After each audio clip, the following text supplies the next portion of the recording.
Hello everyone, welcome to this session. आप सभी का बहुत बहुत स्वागत है। हमारी PYQ की सीरीज चल पड़ी है।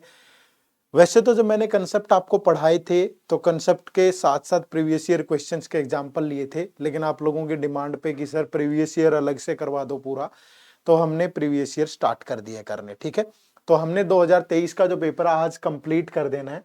2023 के पेपर को हमने 4 अलग अलग पार्ट में कवर किया है। कवर करने के पीछे वजह यह है कि अलग अलग पार्ट लेने के पीछे कि छोटी वीडियोस थोड़ा बच्चे को ज्यादा सही लगती है, एक पार्ट फिर 2 3 4, तो 40-42 जितने भी क्वेश्चन थे वो सारे चारों के 4 पार्ट में मैंने मैथ के कवर कर दिए। ठीक है, तो आपको देखने कहाँ पे हैं ये चारों पार्ट, आपको हमारी प्लेलिस्ट में मिल जाएंगे। इसके बाद हम 2022 का पेपर लेंगे, 21 20, तो इसी सीरीज में चलते चलेंगे सारे। तो PYQ सारे देख लीजिएगा। और इसके अलावा प्लेलिस्ट अलग से अवेलेबल है, वहां पे एक कंसेप्ट वाली वीडियो भी है। मजा ना आ जाए तो कहना, और एक कमेंट करके जरूर बताना कैसी लगती है। ठीक है, तो आज पार्ट नंबर 4 है भाई। आज 2023 वाला पार्ट खत्म हो जाएगा। शुरू करते हैं।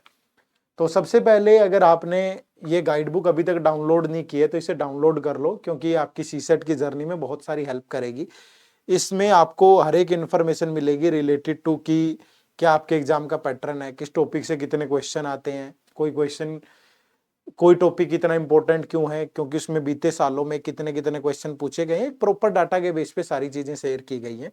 क्या आपका सिलेबस है, सब कुछ है इसके अंदर, और एब्सोल्युटली फ्री है। क्या आपको स्ट्रेटेजी फॉलो करनी चाहिए, कौन से सोर्सेज पढ़ने चाहिए, सब कुछ है इसके अंदर। इसी वीडियो के डिस्क्रिप्शन में लिंक है, जाके इसे डाउनलोड जरूर कर लें। चलो शुरू करते हैं पहले सवाल के साथ। आई थिंक सारी चीजें ठीक है, ओके है। एक बार कमेंट कर दो कि सब चीजें ओके हैं। ओके लिख दो सिर्फ, जस्ट। चलो ठीक है, देखो तो ये लास्ट पार्ट होगा 2023 वाले पेपर का। क्वेश्चन मुश्किल है, अच्छे हैं, लेकिन जैसे भी थे सारे हमने कवर किए हैं।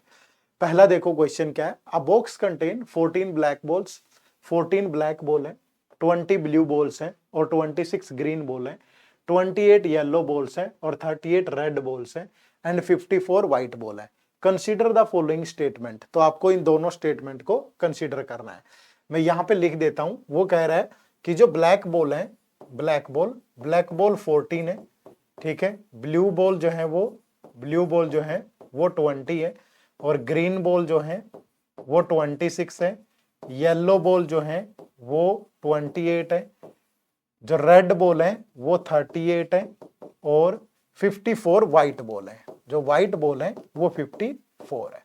ठीक है, तो पहली स्टेटमेंट क्या है, बड़े ध्यान से पढ़िएगा। The smallest number n such that any n balls drawn from the box randomly must contain one full group of at least one color is 175। वो कह रहा है कि स्मॉलेस्ट नंबर n, वो छोटे से छोटा नंबर बताओ n, अगर मैं सारे यहां से n balls drawn from the box, इस बॉक्स में से बॉल गिराऊं, तो randomly must contain one full group of at least one colour, कि वन फुल ग्रुप आना चाहिए यहां से। ठीक है, वन फुल ग्रुप। तो देखो भाई, इस लाइन का मतलब यह है कि आपको ना हमेशा ऐसी चीजों में ना वर्स्ट केस लेने होते हैं। बुरे से बुरा केस क्या हो सकता है, बुरे से बुरा केस क्या हो सकता है, देखो बुरे से बुरा केस ये हो सकता है कि मैंने ब्लैक बॉल निकाली, पहले मैंने सॉरी एक बॉल निकालनी शुरू की और 13 ब्लैक बॉल आ गई।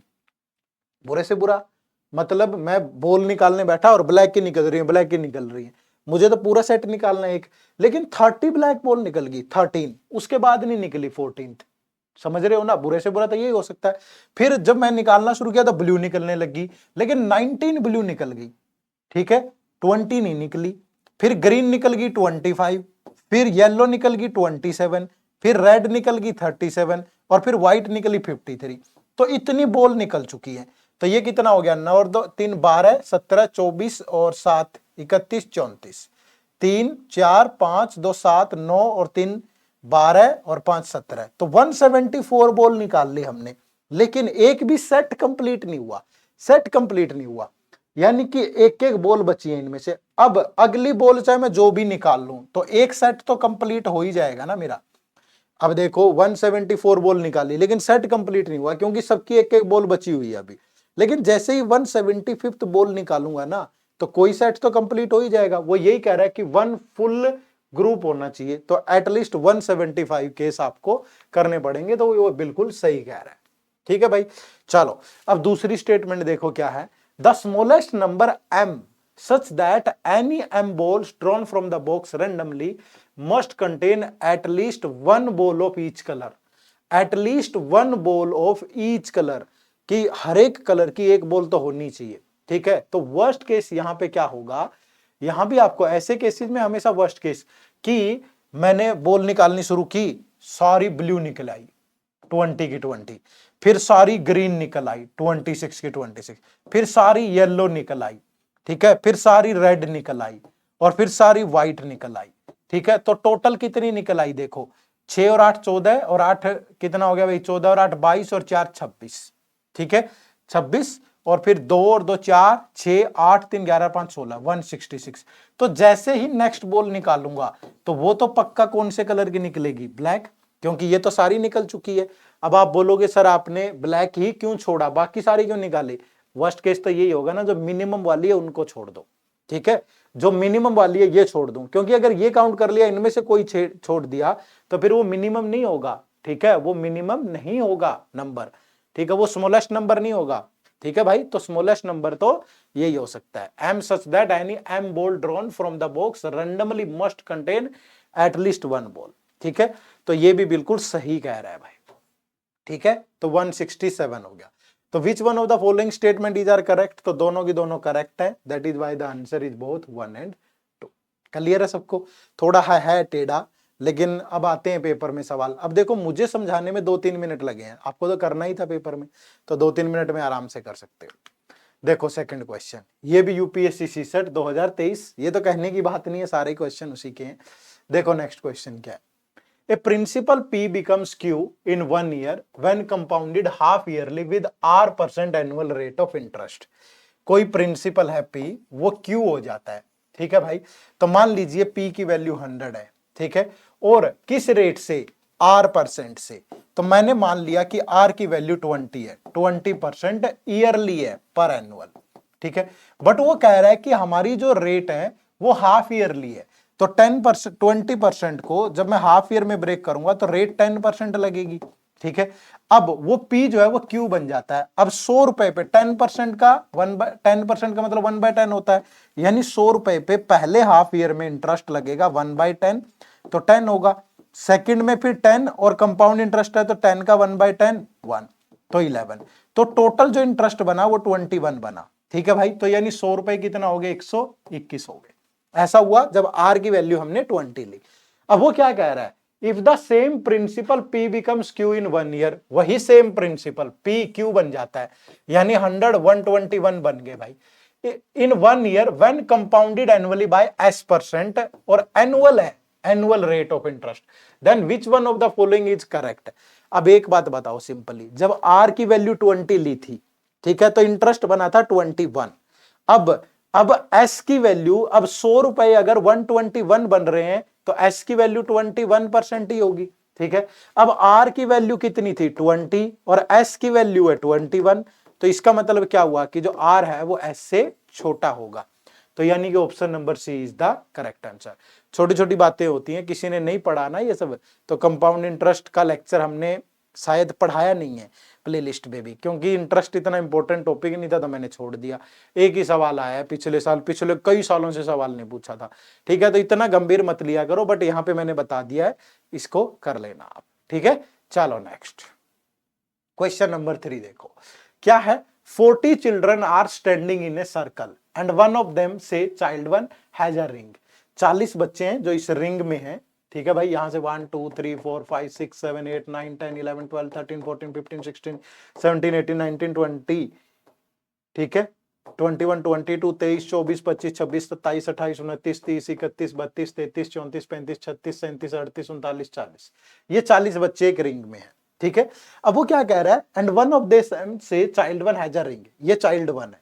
ठीक है, ये 2 है, ये 3 है, 4 5 6 7 8 9 10 11 12 13 14 15, ये समझाने के लिए लिख रहा हूं मैं, आपको लिखने की जरूरत नहीं पड़ेगी कभी, ऐसे है। अब वो कह रहे हैं कि इसके पास एक रिंग है, इसके पास एक रिंग है, the ring is past clockwise, ऐसे क्लॉकवाइज रिंग दी जा रही है, यही होता है क्लॉकवाइज है ना, ऐसे। Child one passes on the child two, इसने इसको दे दी, child 2 passes on the child 4, इसने इसको दे दी, child 4 passes on the child 7, इसने इसको दे दी, फिर चाइल्ड 7 सो ऑन। तो इसके बाद आगे आगे देते रह रहे हैं। ठीक है, एक बार इनको पूरा ही लिख देता हूं, 20, 21, 22, 23, 24, ऐसे करके ये पूरा जाएगा।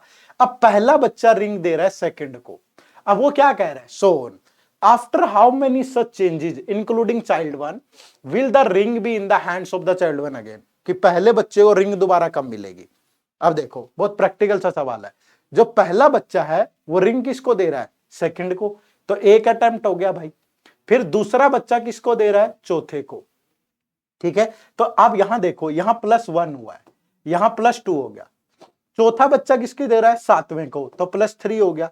तो ऐसे ही चल रहा है, सो ऑन का मतलब है यही सीक्वेंस चलेगी। तो ये नंबर सीरीज का सवाल है, किसका सवाल है, नंबर सीरीज का। आप कहते हो नंबर सीरीज से सवाल नहीं आता, पूछने का तरीका अलग कर दिया।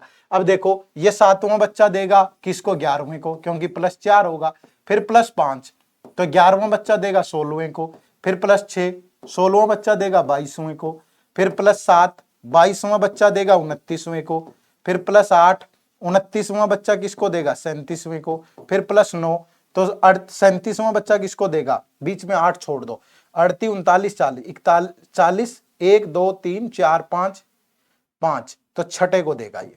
ठीक है, फिर 10 ऐड कर दो, तो छठा बच्चा देगा 16वें को, फिर 11 ऐड करोगे 16वां बच्चा देगा 27वें को, फिर 12 ऐड करोगे तो 27वां बच्चा देगा 39वें को, फिर 13 ऐड करोगे तो 39वां बच्चा देगा 12वें को, फिर 14 ऐड करोगे तो 12वां बच्चा देगा 26वें को, और फिर 15 ऐड करोगे तो 40वां बच्चा देगा पहले को। तो अब जाकर के पहले बच्चे को रिंग मिली है। ठीक है, तो इस तरीके से ये लॉजिक ही तो बन गया, 1 ऐड हो रहा है, फिर 2, 3, 4, 5, 6, 7, 8, 9, 10, 11, 12, 13, 14, तो कौन से अटेम्प्ट पे जाके हुआ, 15वें अटेम्प्ट पे। ठीक है, तो जो राइट आंसर होगा वो ऑप्शन नंबर बी होगा। तो थोड़े लेंदी सवाल हैं, लेकिन घबराना मत, अगर जिसने थोड़ा प्रैक्टिकली चीजें पढ़ी है ना वो बना लेगा यार। ठीक है, क्लियर है सबको भाई। चलो नेक्स्ट क्वेश्चन नंबर 4 देखो क्या है, क्वेश्चन क्या कह रहा है, is P greater than Q, क्या P Q से ग्रेटर है, ये क्वेश्चन है, आपको आंसर देना यस और नो में, यस और नो में आंसर देना आप अगर दे सकते हैं तो। पहली स्टेटमेंट क्या है कि P into Q is greater then 0, जो P गुना Q है ये ग्रेटर देन 0 है। ठीक है, और आपको आंसर यस नो में देना है। ठीक है, दूसरी स्टेटमेंट क्या है कि P square is greater then Q square. ठीक है भाई, तो बताओ विच one of the following is correct in respect of the above question and the statement. अब यहां पे देखो क्या होगा, अगर मैं कहूं कि P की वैल्यू 3 है और Q की वैल्यू 2 है, तो 3 इंटू 2 6, तो पता चल गया कि P Q से ग्रेटर है भाई, तो आंसर कर सकते हो। लेकिन अगर मैं P की वैल्यू ले लूं -3 और Q की वैल्यू ले लूं -2, तब भी तो 6 ही होगा, यहां भी ग्रेटर था 0 से और ये भी ग्रेटर है 0 से, क्योंकि 3 इंटू 2 6 और माइनस माइनस प्लस। तो ये नहीं कह सकते ना कि एक बार P जो है वो ग्रेटर आ रहा है Q से, ठीक है, और एक बार जो P है वो लेस आ रहा है Q से, क्योंकि जब -2 लेंगे तो लेस आ रहा है, तो डेफिनेट नहीं बोल सकते। तो स्टेटमेंट 1 से तो पॉसिबल नहीं है। और सेम चीज यहां भी होगी, क्योंकि जब आप 3 का स्क्वायर करोगे तो ये 2 के स्क्वायर से ग्रेटर है, लेकिन जब -3 का स्क्वायर करोगे ये तब भी ग्रेटर है भाई, तब भी ग्रेटर है। लेकिन -3 2 से तो छोटा नहीं है, -2 से छोटा है, सॉरी -2 बड़ा है, तो सेम कंडीशन यहां भी फेल कर गया। तो दोनों से ही बताना इम्पॉसिबल है, दोनों से नहीं बता सकते हम। तो the question can not be answered even bye using both the statement together. तो ऑप्शन नंबर जो डी है वो आपके सवाल का बिल्कुल सही जवाब होगा। दोनों स्टेटमेंट से भी आंसर नहीं किया जा सकता, क्योंकि एक बार वैल्यू इन कंडीशन को देखते हुए एक बार वैल्यू P की ग्रेटर आ रही है और एक बार लेस आ रही है। ठीक है, चलो नेक्स्ट क्वेश्चन नंबर 5 देखो। क्वेश्चन क्या है, is P plus Q minus R greater than P minus Q plus R, क्या ये ग्रेटर है। ठीक है, तो वेयर है P Q and R are integer, P Q R जो है वो इंटीजर है, तो आपको बताना है कि ग्रेटर है कि नहीं है। ठीक है, देखो अब अगर वो कह रहा है कि क्या ये ग्रेटर है, तो P plus Q minus R is greater than P minus Q plus R. इसको एक फॉर्म में चेंज कर लो, मैं इसको लिख सकता हूं P plus Q minus R, R ले लो, छोटे वाला है तो दोनों तरफ छोटा ही ले लो, ठीक है। एक सेकंड भाई, P plus Q minus R, P plus Q minus R, तो ये ग्रेटर है P, यहां से माइनस कॉमन ले लूं तो Q माइनस आर ये लिख सकता हूं। अब ये देखना है, ये चेक करना है हमें, ठीक है, कि अगर ये सही आ गया तो यस, नहीं आया तो नो, कैसे होगा हमें नहीं मालूम। लेकिन क्या कह रहा है, पहली स्टेटमेंट क्या है, P minus Q is positive. अब वो कह रहा है कि P माइनस क्यू पॉजिटिव है, पॉजिटिव का मतलब है कि ये ग्रेटर देन 0 होगा, और अगर ग्रेटर देन 0 होगा तो जो P है वो ग्रेटर देन Q होगा भाई, तभी तो 0 से ग्रेटर होगा। लेकिन इससे तो ये बात प्रूव नहीं होती है ना, इससे तो ये बात प्रूव नहीं होती है।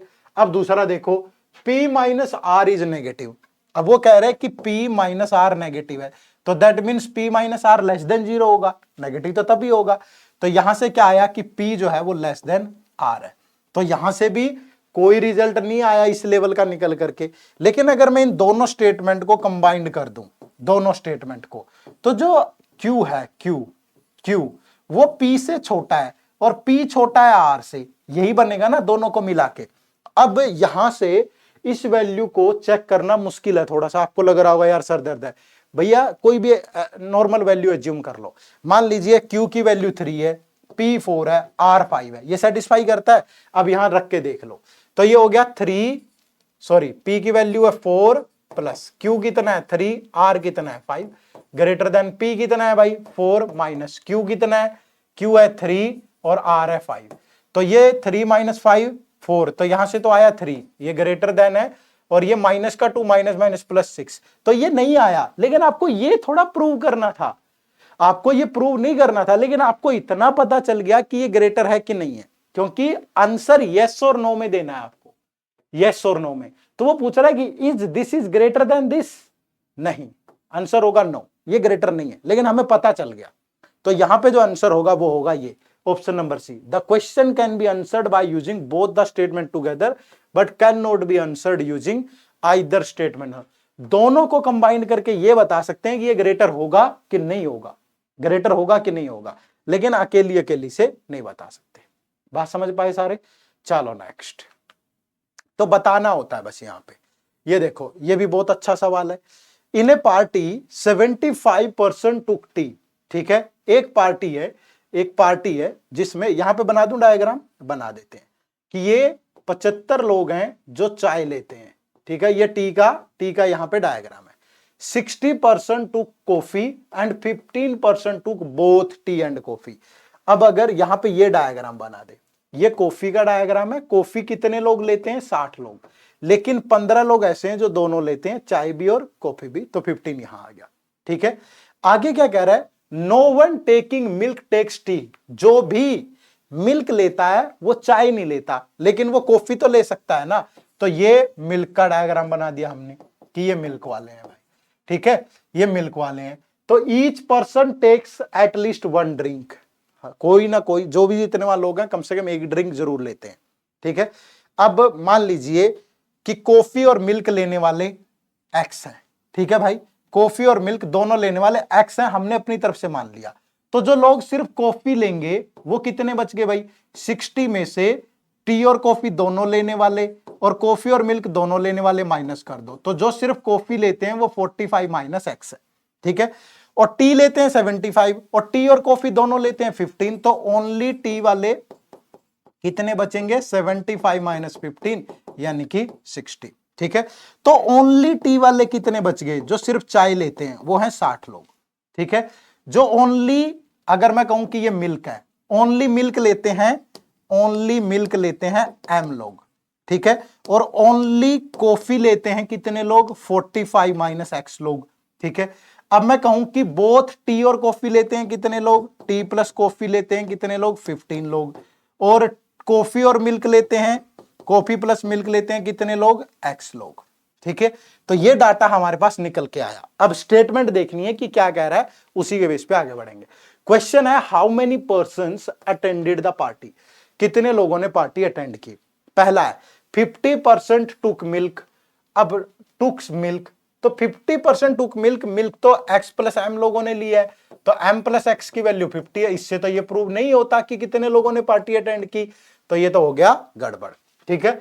अब देखो सेकंड स्टेटमेंट, तो ये तो होगी गड़बड़। सेकंड स्टेटमेंट देखो क्या है, number of person who attended the party is 5 times the number of person who took milk only.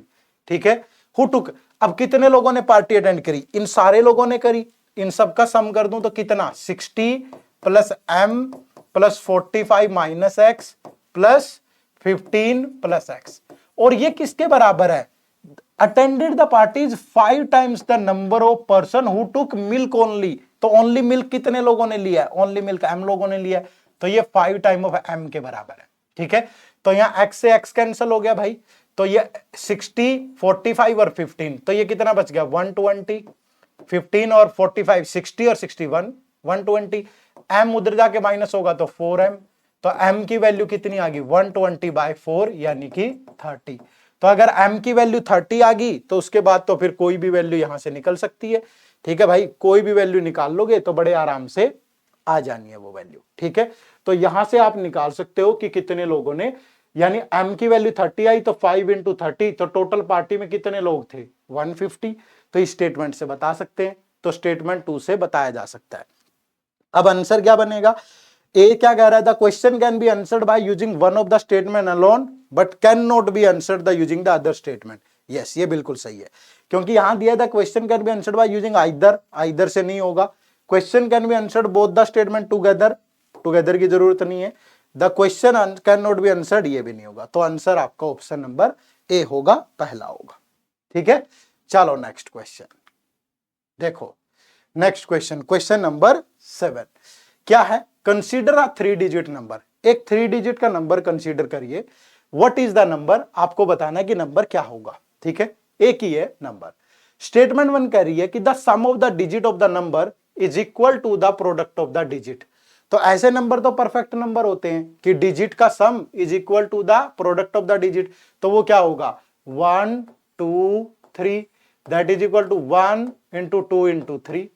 आप इसको ऐसे भी ले सकते हो 3 1 2, तब भी ये यही होगा 3 × 1 × 2। आप इसको ऐसे भी ले सकते हो कि 1 3 2, तो 1 × 3 × 2, तो ऐसे तो बहुत सारे बन जाएंगे भाई। ठीक है, तो यहां से तो नहीं बता सकते, कोई एक फिक्स तो नहीं है ना, कुछ भी हो सकता, वो तो नंबर इससे तो कितने ही बन जाएंगे। अब स्टेटमेंट 1 से तो काफी नहीं है। नेक्स्ट कह रहा है कि the number is divisible by the sum of the digit of the number. अब अगर मैं 123 को, ठीक है, 1 2 3 से डिवाइड करूं, 1 + 2 + 3 से, ठीक है, तो ये डिवाइड नहीं हो रहा। ठीक है, डिवाइड नहीं हो रहा। अगर आप 312 को डिवाइड करोगे 3 + 1 + 2 से, 6 से डिवाइड हो जाएगा। ठीक है, कोई भी ले लो ना, the number is divisible by the sum of the digit of the number, ये जरूरी नहीं है। ठीक है, तो ये तो दोनों से भी नहीं होगा ये कहना। अब ये देखो, इस यहां से मत अज्यूम करो, आप ये मत अज्यूम करो, आप ये देख लो ना कि एक नंबर मैंने ये ले लिया, ये डिवाइड होता है, दूसरा नंबर ये ले लेता हूं मैं, ये भी डिवाइड होता है इससे, तो आप इनमें से कौन सा बताओगे, ये बताओगे कि ये बताओगे। चलो आप कह रहे हो कि सर इस स्टेटमेंट से नहीं लेना ना, ये स्टेटमेंट तो गलत हो चुकी है। ठीक है, और इस स्टेटमेंट को यहां कंक्लूड नहीं करते, अलग से 2 नंबर सोचते हैं, और हमने वो 2 नंबर ये ले लिए 132 और 312, ये तो दोनों डिवाइड होते हैं, तो दोनों में से राइट आंसर कौन सा होगा, ये तो डेफिनेट नहीं हुआ ना कुछ भी। तो यानी कि यहां होगा the question can not be answered even using by both the statement together. तो option number D is the right answer. ठीक है, चलो नेक्स्ट देखो। Next question, for 5 children with ages a less than b less than c less than d less than e, any 2 successive ages differ by 2 year।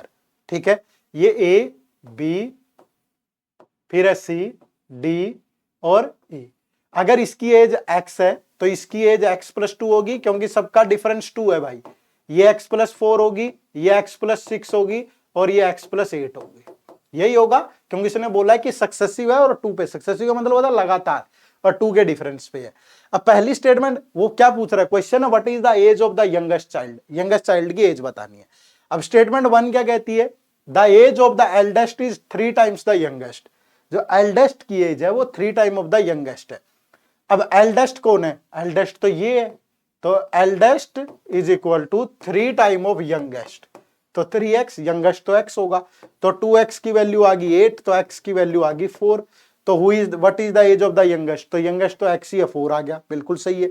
Second statement है the average age of the children is 8, तो इन सब का सम करोगे और divide by 5, तो x plus x plus x plus x x 5x, 8 और 6 14, 4 18 और 2 20, divide by 5 that is equal to 8 years.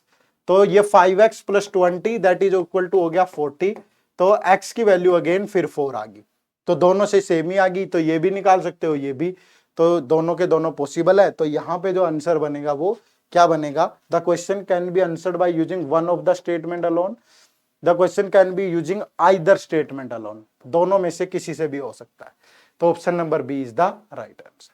ठीक है, चलो नेक्स्ट क्वेश्चन नंबर 9 देखो क्या है। In an examination, the maximum marks for each of the 4 paper, namely P, Q, R and S are 100। ठीक है, 4 पेपर हैं P, Q, R, S। ठीक है भाई, एक P है, एक Q है, एक R है, S है। सबका जो हाईएस्ट स्कोर है वो 100 है, इसका भी 100 है, इसका भी 100 है, इसका भी 100 है और इसका भी 100 है। ठीक है जी। अब वो क्या कह रहा है कि marks scored by the student are in integer, जो बच्चे के नंबर आए वो इंटीजर है, मतलब वो फ्रैक्शन में नहीं है। ठीक है, स्टूडेंट कैन स्कोर, कैन का मतलब है संभावनाएं, 99% इन एन डिफरेंट वेज। ठीक है, तो what is the value of N, तो एन की वैल्यू बताओ। ठीक है, तो यहां लगेगा कॉम्बिनेशन, कैसे लगेगा देखो। अब 99% है, तो 99 का मतलब है कि 4 सब्जेक्ट में टोटल इतने नंबर है। ठीक है भाई, अब मान लीजिए उसके पहला केस क्या बनेगा कि किसी भी पेपर में 100 नहीं है, सब में 99 है, किसी भी पेपर में 100 नहीं है, तो ये तो कितने केस बने, एक ही केस हो सकता है बस। ठीक है, अब मैं कहूं कि एक पेपर में 100 है, क्योंकि यहां तो किसी को इंटरचेंज कर लो ना, कोई फर्क नहीं पड़ेगा, अरेंजमेंट होगी ना, कॉम्बिनेशन की बजाय भी अरेंजमेंट होगी, क्योंकि कभी इसमें आ सकते हैं कभी इसमें, कॉम्बिनेशन नहीं लगेगा, अरेंजमेंट लगेगी। कॉम्बिनेशन में तो रिपीटेशन अलाउड नहीं है, तो रिपीटेशन होगी, नंबर ऑफ वेज पूछा है उसने, तो यहां परमुटेशन लगेगा। अब पहला केस मैंने मान लिया कि उसके 100 मार्क्स 0 पेपर में है, अब दूसरा केस मैंने माना कि 100 मार्क्स उसके एक पेपर में है। अगर ऐसा है तो वो किसी में भी हो सकते हैं ना, तो एक पेपर में अगर 100 होंगे तो दूसरे पेपर में 99, 99 और यहां कितने होंगे 98। ठीक है, तभी तो आपके कितने बनेंगे 396 बनेंगे। ठीक है, क्योंकि यहां से एक बढ़ गया 99 से, तो इधर से एक कम हो गया, तो यहां से कितने वेज बनेंगे, तो ये टोटल कितने 1 2 3 4 4 फैक्टोरियल, और जब रिपीटेशन हो, क्योंकि 99 2 टाइम्स आ रहा है तो डिवाइड बाय 2 फैक्टोरियल, तो 4 गुना 3 गुना 2 बाय 2, तो ये कितने तरीके से बन सकते हैं 12 तरीके से बन सकते हैं। ठीक है, उसके बाद फिर ऐसा भी हो सकता है कि उसके 100 नंबर 2 पेपर में आए हों, अगर 2 पेपर में 100 नंबर आए हैं, इसमें भी 100 है इसमें भी 100 है, तो इसमें 98 आए होंगे और इसमें भी 98 आए होंगे। ठीक है, या फिर ऐसा भी हो सकता है कि अगर इस पेपर में 100 है, इस पेपर में 100 है, तो इसमें 99 हो और इसमें 97 हो, 2 केस बन सकते हैं ना। फिर तो अगर यहां से देखोगे तो total number of arrangement 4 factorial divide by 100 2 times आया तो 2 फैक्टोरियल, और डिवाइड बाय 98 भी 2 टाइम आया तो 2 फैक्टोरियल, तो ये बन गया 4 गुना 3 गुना 2 बाय 2 गुना 2, 2 दूनी 4, तो ये बनेंगे 6 तरीके से। और अगर यहां देखोगे इस केस में तो टोटल हो गए 4 फैक्टोरियल, और डिवाइड बाय 100 2 टाइम्स आया तो 2 फैक्टोरियल, तो 4 गुना 3 गुना 2 बाय 2, तो ये भी बनेंगे 12 केसेस। ठीक है, अब एक केस और बच गया कि हो सकता है कि 100 3 पेपर में आए हो, तो अगर 3 पेपर में 100 है, इसमें भी 100 है, इसमें भी 100 है, इसमें भी 100, तो पॉसिबिलिटी ये है कि इसमें 96 होंगे।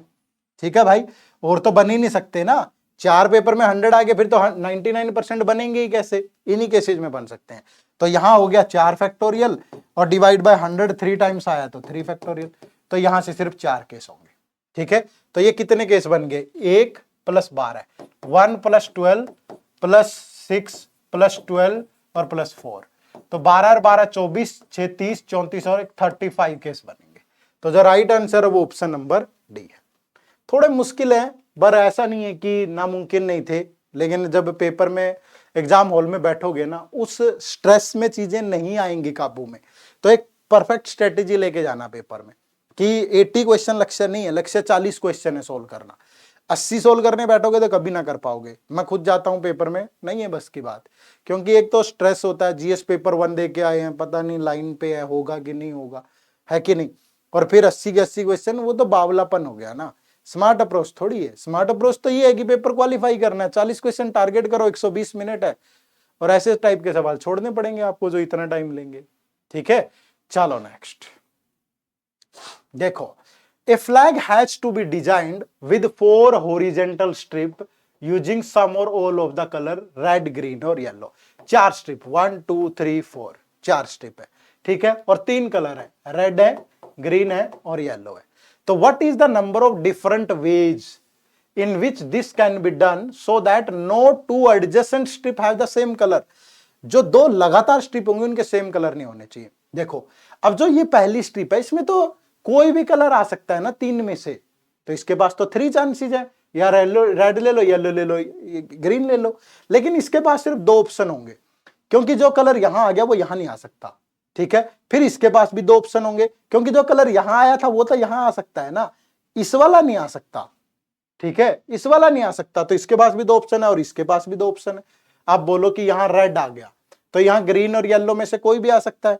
ठीक है, लेकिन यहां या ग्रीन आ गया तो यहां येलो रेड में से कोई आ सकता है, या येलो आ गया यहां तो फिर ग्रीन और रेड, मतलब 2 ही ऑप्शन बचेंगे ना।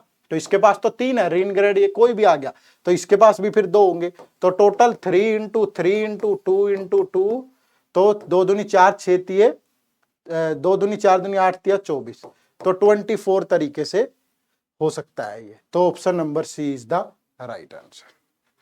ठीक है भाई, चलो नेक्स्ट क्वेश्चन नंबर 11 देखो।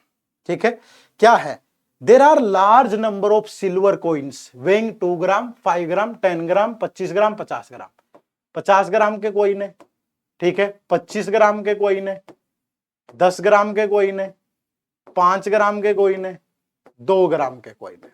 ठीक है, consider the following statement, to buy 78 gram of coin one must buy at least 7 coin. मैं सलाह दूं आपको, पेपर में ऐसे सवाल टच भी नहीं करने होते, दूर से निकल जाओ। ठीक है, क्योंकि सवाल तो बहुत आसान है, जैसे मैं अभी सोल्व करूंगा आपको लगेगा, लेकिन उस बात तक आने में आपको आधा घंटा लग जाएगा। कैसे चेक करोगे इतनी पॉसिबिलिटी, इम्पॉसिबल है भाई। तो ऐसे क्वेश्चन पेपर में अटेम्प्ट नहीं करने। वैसे तो ये हो जाएगा कि 7 कॉइन है मिनिमम, अगर 50 ग्राम का 1 कॉइन ले लें तो 50 ग्राम बन गया भाई। ठीक है, 10 ग्राम के 2 कॉइन ले लें तो कितने होंगे, 20 ग्राम, और 2 ग्राम के 4 कॉइन ले लें 8 ग्राम, तो हो गया 78। लेकिन ऐसा कितना चिरंजीवी आदमी होगा जिसके बैठते ही देखते ही सवाल ये चीज दिमाग में आ जाएगी। ये तो वो अखबार में आते थे ना पहले, ऐसे पहेलियां आती थी पहले न्यूज़पेपर में, ऐसे करके बीच में बताना होता था यहाँ क्या आएगा ये वो करके। ये बहुत पुराने जमाने की बात नहीं बता रहा हूँ, मेरे भी यूपीएससी के अटेम्प्ट बाकी हैं। कहीं आप ये सोच रहे हो कि बहुत बीते जमाने की बात कर रहे हैं सर, ठीक है, तो नॉर्मल वाले जमाने की बात बता रहा हूँ। ये आई थिंक 2005-6 में हम 6वीं 7वीं 5, हाँ ऐसी क्लास में थे, 7वीं 8वीं में, तब की बातें हैं। न्यूज़पेपर में पढ़ते थे तो ऐसी चीजें मिलती थी। ठीक है, कि सेट करो, सुडोको टाइप है, तो ये छेड़ने नहीं है एग्जाम में। ठीक है, और ये कह रहा है two way 78 using this coin one can use less than 7 coin. Less than 7 coin, अब ये तो नहीं कह सकते, बट ये बिल्कुल सही है। ठीक है, लेस देन 7, एक ही सही हो सकती है ना इनमें से, तो अगर ये सही है तो फिर ये कैसे सही हो जाएगी, तो 1 ओनली यहाँ पे राइट आंसर होगा। ठीक है, चलो नेक्स्ट, ये एक सवाल आपके लिए दे छोड़ के जा रहा हूं। ठीक है, क्योंकि मैंने कितने सवाल करवा दिए आपको ऐसे ऐसे, इस क्वेश्चन का आंसर आपको बताना है, ये आपके लिए होमवर्क है। ठीक है, मुश्किल नहीं है, आसान है। अगर इतना पढ़ा है ना आपने, 2023 वाला पूरा पेपर सोल्व किया है तो आसान है। और आंसर भी बता दे रहा हूं, आंसर ऑप्शन नंबर डी होगा। ठीक है भाई, तो सोल्व करना आप खुद से। ठीक है जी, चलो, तो अगर आप यूपीएससी सीसेट की प्रिपरेशन बहुत अच्छे तरीके से करना चाहते हैं, जहां पे आपको बहुत अच्छे से पढ़ा दिया जाए कंसेप्चुअली, चाहे आपका मैथमेटिकल बैकग्राउंड हो ना हो, ठीक है, आपको अच्छे क्वेश्चन प्रैक्टिस के लिए मिल जाए, ठीक है, अच्छी क्लास हो यूपीएससी लेवल की, जो प्रीवियस ईयर पेपर को सोल्व करते हुए साथ के साथ टेस्ट सीरीज में टॉपिक वाइज टेस्ट हो, सेक्शनल हो, फुल लेंथ हो, वीकली लाइव आउट सेशन हो, लाइव रिवीजन क्लास भी हो, तो आप हमारे इन कोर्सेज से जुड़ जाइएगा। ठीक है, 100 घंटे की क्लास हम देते हैं इन कोर्सेज में, और आपको मतलब सीसेट आपके लिए बहुत ज़्यादा चिंताजनक बात नहीं रहेगी, बशर्ते आपको भी मेहनत करनी है। ठीक है। और इन कोर्सेज का लिंक इसी वीडियो के डिस्क्रिप्शन में है।